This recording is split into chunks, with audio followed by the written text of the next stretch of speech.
Bugünkü birinci mövzumuz ev quşları nə üçün xəstəliyə yoluxur? İkinci mövzumuz isə ev quşları xəstəliyə yoluxarkən nə üçün müalicələrdən nəticə ala bilmirik? Beləliklə, əziz kanal izləyicilərimiz, kanalımızda xoş gördük sizləri. Bugün mən Amil Həkim sizlər üçün sözü gedən mövzular haqqında geniş şəkildə danışmağa çalışacağım. İlk öncə onu qeyd edeyim ki, mövzulara keçməmişdən əvvəl kanalımıza abunə olursunuz, bəyənirsiniz və paylaşırsınız ki, sizi kimi kanal izləyiciləri və heyvansevərlər mütləq paylaşdığımız məlumatlardan yararlansınlar. İndi isə keçək birinci mövzumuzu əhatə edən sualları cavablandırmağa.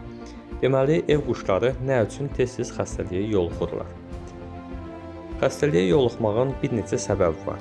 Bunun belə deyək də, ən başlıca səbəblərindən biri deməli, stres faktorlarıdır. Stres faktor deyəndə nəyə nəzərdə tuturuq? Deməli, havaların isti-soyuq olmağı. Məsəl üçün, bugünkü günümüzdə havalar qeyri-sabit şəraitdə keçir. Axşamlar soyuq olur, səhər tezdən şeh düşür, hava dumanlı olur, günorta gün çıxır, isti olur hava, qəfil külək əsir, yağış yağır və havanın belə loru dildə desək, təbdən təbə düşməyi quşlarda, nəinki quşlarda, ümumiyyətlə bütün canlılarda stres yaranır. Stres yaranan zaman istər-istəməz immun sistemi aşağı düşür və orqanizmdə yaşayan bakteriyalar xəstəlik törətməyə başlayır. Bunun nəticəsində də artıq biz belə deyək ki, quşlarda müxtəlif xəstəliklərin başlanğıcını görə bilirik. Yəni, burun axıntısıdır, xırıltıdır və yaxud da ki, bağırsaq xəstəliklərdir. Yəni, bakteriyalar harada çoxluq təşkil edirsə, hansı orqanda daha doğrusu çoxluq təşkil edirsə, həmin orqanlarda biz xəstəliyin patologiyalarını, kliniki əlamətlərini görə bilirik. Toyuq cücələrin digər yoluxma səbəblərindən də biri kontakt yolu vasitəsilədir. Yəni ki, məsəl üçün bizim toyuqlarımız sağlamdır, qonşuların toyuqları isə qeyri-sağlamdır, xəstədir. Və onların toyuqlarının hər hansı biri bizim toyuqlarla belə deyək ki, kontakt yaratması, yəni bu o deməkdir ki, gəldi bizim həyata keçdi, başladı eyni yerdən su içdi, eyni yerdən dənləndi və bunun nəticəsində də bizim toyuqları yoluxdura bilir. Çünki xəstə toyuq ağzının suyu vasitəsilə, göz yaşı vasitəsilə və hətta peyin kütləsi vasitəsilə xəstəlik sporlarını, yəni xəstəliyin yumurtalarını ətraf əraziyə yaya bilir. Bunun nəticəsində də bizim toyuq cücələrimiz, çolpalarımız həmin xəstə toyuqla təmasda olarkən, yəni buna kontakt yolu deyirik, kontakt yolu vasitəsilə yoluxma baş verə bilir. Və sual yarana bilər ki, bizim həyətimiz dörd bir tərəfi daşla hörülüdür, heç bir qonşunun toyuğu ilə əlaqə yaratmırlar, kontakt yaratmırlar və sonra bizim toyuq niyə xəstələnir? Bu məsələyə ikinci bir tərəfdən yanaşmaq lazımdır. Məlumdur ki, toyuq cücələrdə olan xəstəlik uçan quşlarda da olur. Hansı ki, göyərçindir, qarğadır, sərsədir. Yəni bu kimi quşlar da eyni toyuqların yoluxduğu xəstəliyə yoluxa bilirlər. Çünki bunların hamısı ümumilikdə quş cinsindəndir. Yəni ev quşları və çöl quşlarından gedir söhbət. Deyək ki, kəndin aşağı hissəsində hansısa kiminsə toyuğu xəstələnir və göyərçin gedir həmin həyətdə dənlənir və xəstə toyuqların qabından su içir. Məlumdur ki, həmin göyərçin yoluxmağa başlayır. Özü xəstə olmasa belə, həmin xəstəliyin yumurtalarını, sporlarını artıq qəbul etmiş olur. Və gəlir, uçan quşdur da, neynimiyorlar ki? Gəlir, düşür bizim həyətimizə və eyni yerdə dənlənir, eyni sağlam toyuqların qabından su içir və ağız suyu vasitəsilə həmin toyuqların su qablarına artıq xəstəliyin yumurtalarını, sporlarını yaymış olur. Və eləcə də peyin kütləsi vasitəsilə həmin xəstəliyin yumurtaları və sporları bizim həyətimizə yayıla bilir. Məlumdur ki, bizim də toyuqlarımız bu xəstəliyin yumurtalarını qəbul edir, həm su vasitəsilə, həm dəm vasitəsilə. Beləliklə, yoluxma bu qaydada baş tutur. Digər tərəfdən isə xəstəlik hava vasitəsilə, hava damcı yolu vasitəsilə yoluxa bilir. Hansı ki, fikir vermişsinizsə yoldaşlar, güclü küləklərdən sonra toyuqlarda bir gün, 2 gün sonra xəstəlik baş qaldırır. Yəni bu da xəstəliyin bir yerdən başqa yerə aerozol yolla, yəni hava yolu vasitəsilə yayılması deməkdir. Ona görə də güclü küləklərdə çalışdığımız qədərindən toyuq cücələrimizi qapalı şəraitdə, yəni demirəm ki, hinə salıb tamam kip şəkildə bağlayın, elə yox.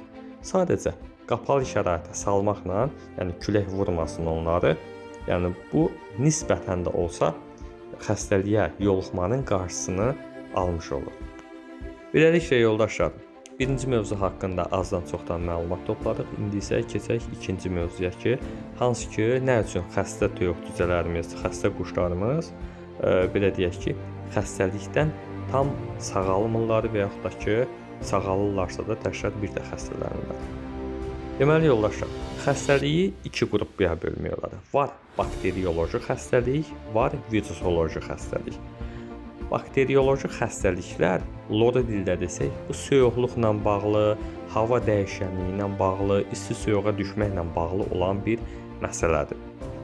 İkinci bir məsələ isə virusoloji, yəni adından məlum olduğu kimi virus mənşəli xəstəliklərdir ki, bunlar canlı diri törədicilərdir və belə deyək ki, heç bir antibiotika və müalicəyə tabe olmurlar.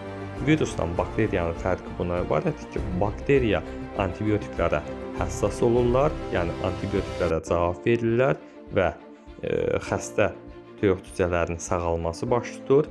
Virus mənşəli xəstəliklər isə heç bir antibiotika cavab vermir, hətta antibiotik verərkən əksinə onlar sürətlə artır, çoxalır və əks təsir göstərməyə başlayırlar.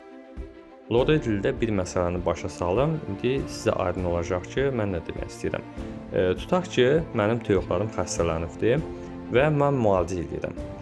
Müalicədən yaxşı nəticə alırıq. Deməli, burada bakterioloji mənşəli proses baş verir. Bakteriyaların törətdiyi proseslər baş verir. Amma nə vaxtsa başqa bir vaxtda xəstələnəndə müalicə edirəm, əksinə xəstəlik artır, çoxalır və müalicədən nəticə ala bilmirik. Məlum məsələdir ki, bu vaxtda da başlayırıq şikayətlənməyə ki, dərmanların təsiri yoxdur, dərmanların dozası zəifdir, faizi aşağıdır və yaxud da ki, başlayırıq ki, ölkədə həkim yoxdur. Ölkədə kifayət qədər də yaxşı dərmanlar var, kifayət qədər də yaxşı həkimlər var. Əlbəttə ki, yəni belə həkimlərimiz də çoxdur, yaxşı həkimlərimiz də çoxdur, yaxşı dərmanlarımız da çoxdur və bu məsələyə digər bir tərəfdən yanaşmaq lazımdır. Birinci növbədə toyuqlarımız xəstələnibsə, biz bunu göz baxışı ilə və yaxud onu yarmaqla tam da dəqiq %100 bilə bilmərik ki, burada bakteriyaların törətdiyi infeksiyalardır, yoxsa virusların törətdiyi infeksiyalardır. Yəni ki, sağalandı, sağalmayandı. Bunu heç cür yarmaqla və yaxud da xəstə quşa baxmaqla bilmək çox çətindir. Çünki quşlarda bir-birinə oxşar qarışıq keçən infeksiyalar çoxdur və əlamətləri də demək olar ki, əksəriyyəti oxşardır. Buna görə də biz bunu bir-birindən ayırd edə bilmərik. Misal üçün, bir nəfər yaxınlaşır aptekə ki, mənim toyuqlarım xırıldayır, səs dəyişkənlikləri var və ona antibiotik alır, nəticə alır. Onun qonşusu gəlir, deyir ki, mənim də toyuğum xırıldayır eyni əlamətlə, o da eyni antibiotika alır, amma yəni eyni müalicəsini aparmağına baxmayaraq onun toyuqları hamısı kütləvi şəkildə ölür. Deməli, buradan belə bir qənaətə gəlmək olar ki, həmin qonşunun toyuğu deyək ki, bakteriya mənşəli xəstəliyi idi, antibiotiklə sağalan məsələ idi, amma digər qonşunun toyuqları isə oxşar əlamət göstərsə də virus mənşəli xəstəliklər orada yayılıbdır və antibiotika cavab vermir. Yoldaşlar, bir şeydə diqqətinizə çatdırım ki, quşların müalicəsində bir çox antibiotiklər geniş spektrlidir. Yəni, bir antibiotik bir neçə xəstəliyə təsir edə bilir.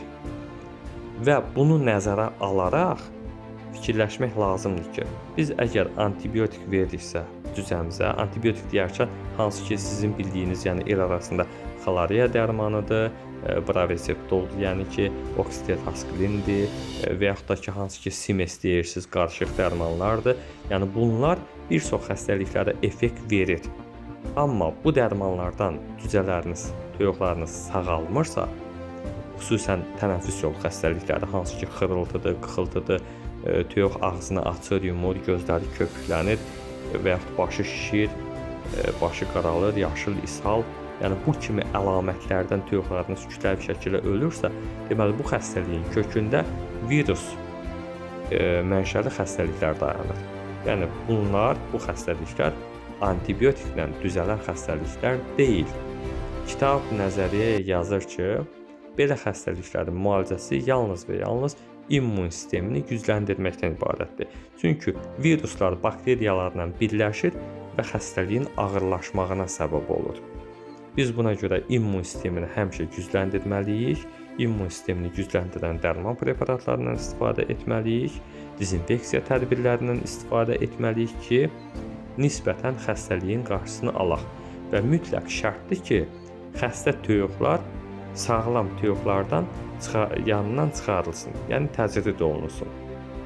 Əgər biz xəstə toyuqları sağlam toyuqlardan ayıra bilməsək, yəni kontaktı kəsmək lazımdır.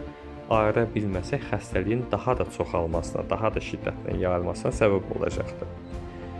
Bayaq qeyd etdiyim kimi, birinci mövzuda qeyd etdiyim kimi, xəstəlik kontakt yolu vasitəsilə yayılır.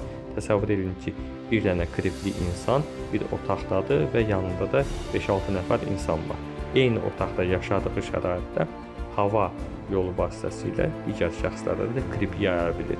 Eynilə toyuq cücələrdə də xəstəlik bir dənə toyuqda varsa, o hava damcı yolu ilə ağız suyu, göz suyu vasitəsilə və yaxud da ki, peyin kütləsi vasitəsilə böyür başındakı olan bütün toyuqları yoluxdurmağa qadirdir. Ona görə də yoldaşlar, xəstə toyuqlarınızı mütləq şəkildə sağlam toyuqlardan ayırmalısınız.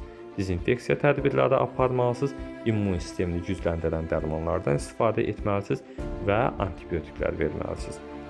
Beləliklə yoldaşlar, bu günlərin birlikdə öyrəndik ki, az da olsa xəstəliklər hansı yollar vasitəsilə yoluxur, xəstəliklər yoluxması zamanı müalicə edirik toyuq cücəmizi nə üçün sağalır və yaxud da nə üçün sağalmır, bu barədə də az da olsa məlumat topladıq.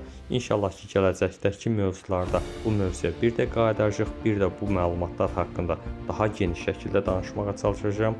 Bunun üçün də kanalımıza abunə olursunuz, paylaşdığımız hər məlumatı bəyənirsiniz, bəyən düyməsinə basırsınız və ətrafınızdakı insanlar arasında bu məlumatları paylaşmağınız tövsiyə olunur ki, onlar da belə bir məlumatlardan yararlansınlar.